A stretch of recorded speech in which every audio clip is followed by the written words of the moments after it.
Welcome to Stavanger, one of Norway's most vibrant and charming cruise ports. As your ship pulls right up to the city centre, you'll find that exploring this port couldn't be easier. Just steps from the dock, you can wander through Gamle Stavanger, the historic old town filled with over 170 beautifully preserved 18th century white wooden cottages. Directly across the harbour, the vibe changes instantly as you hit Øvre Holmegate, the famous colour street, packed with vibrant, colourful buildings, quirky shops and trendy cafes. Whether you're taking it easy with a stroll through the town or heading out on a fjord cruise to see the breathtaking Fargegaten, also known as Pulpit Rock, Stavanger offers the perfect mix of historic charm and epic natural scenery. Let's jump right into the best things to do in Stavanger in one day. Getting out to Sverd Fjell, the famous Swords and Rock monument, is super easy from the cruise dock. It's about a 3.3 mile walk from central Stavanger, but if you want to save your energy, you can grab an Uber for around £18 each way. The budget option is the local public bus. Just grab the number 16 bus from city centre, stop F or M. It's a quick 10 to 14 minute ride out to the Gamle Stavanger stop, and from there it's just a 300 metre walk down toward Fjord. After taking in the history at Sverd Fjell, we jumped back in an Uber and headed straight back into town. Stavanger has such a fascinating mix of old and new. It's actually Norway's fourth largest city and the oil capital of the country, but it's managed to retain incredible historic charm. Situated right on the southwestern coast, the city centre revolves around a busy, picturesque harbour that makes getting around on foot completely seamless. I had pre-prepared a self-guided walking route to hit some of the top city highlights in one go, taking us to Stavanger Cathedral, the vibrant streets of Øvre Holmegate and the historic Gamle Stavanger. We got so lucky because it turned out to be a beautiful, warm day. Honestly, absolute perfection and the best weather we could have possibly asked for. Strolling onto Øvre Holmegate, or Fargegaten as the locals call it, felt like stepping right into a postcard. Walking down the street under that blazing sun, surrounded by brilliant painted facades and vibrant street art. I'll flash a few examples up as we pass. Back in 2005, a local hairdresser named Tom Kjorsvik came up with the idea to completely revitalise the area. At the time, this was actually a quiet, overlooked street with quiet shops and dark storefronts. He worked with artist Craig Flanagan to design a unified 1950s inspired colour palette for every single building, making sure no two neighbouring houses used the exact same colour combination. It took years to convince the building owners, but once the paint went up, it completely transformed the street into the bustling heart of the city. As we took our time walking down the cobblestones, the energy was just incredible.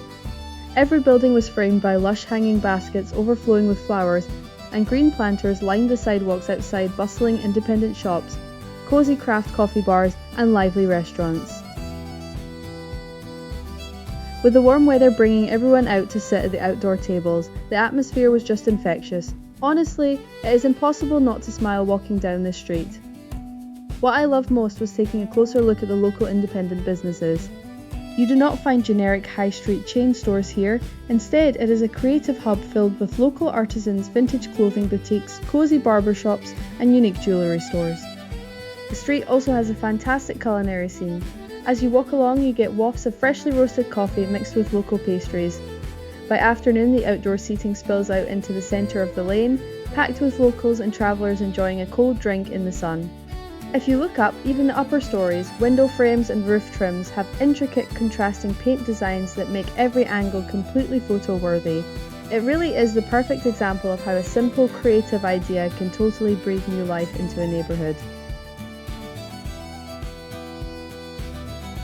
Strolling onto Øvre Holmegate isn't just a street, it's an entire vibe, and on a warm summer day like today, there is nowhere else in Stavanger I would rather be.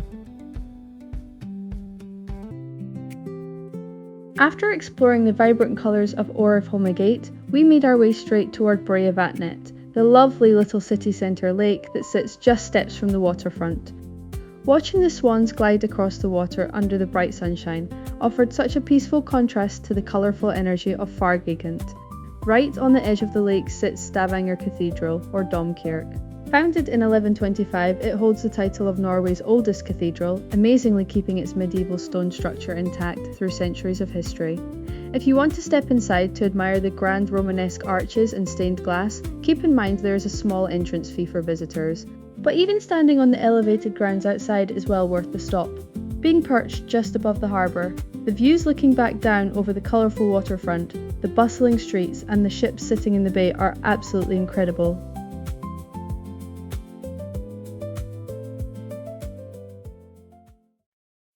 Leaving the harbour behind, we walked parallel to our giant cruise ship docked right alongside the town, making for such a striking contrast against the historic neighbourhood just above it. Stepping into Gamle Stavanger feels like stepping back in time. This area is famous for having Europe's best preserved settlement of 18th century wooden houses, all painted in that brilliant signature shade of white. As we made our way up the narrow lane, the light reflected off the white timber frames, making the whole street feel so bright and crisp under the sun. What really brings these historic homes to life are the charming details added by the locals. Every doorway and window is adorned with lush potted plants, leafy climbers and vibrant pink flowers in woven hanging baskets. Walking along the uneven cobblestones, you can't help but notice all the curious people slowly wandering through, peeking down little side alleys, admiring the gardens and taking in the quiet beauty of it all. It is such a peaceful, postcard-perfect corner of the city.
At the end of our walk through Gamle Stavanger, we made our way back on board Iona and headed straight up to deck 12 for sail away. As the ship gently pulled out, we stood at the railing, looking back over the harbour, tracing the places we'd just visited, from the vibrant colours of Fargegaten to the quiet cobblestones down below. Seeing the city shrink into the distance against the backdrop of the surrounding fjords was the absolute perfect ending to our first stop. Next up, we are sailing deeper into the fjords toward Olden for our second destination. Stavanger is one of the main ports for fjord cruises, and it is definitely a place we expect to return to. If you've been to Stavanger before, drop a comment down below and tell us what you did while you were here.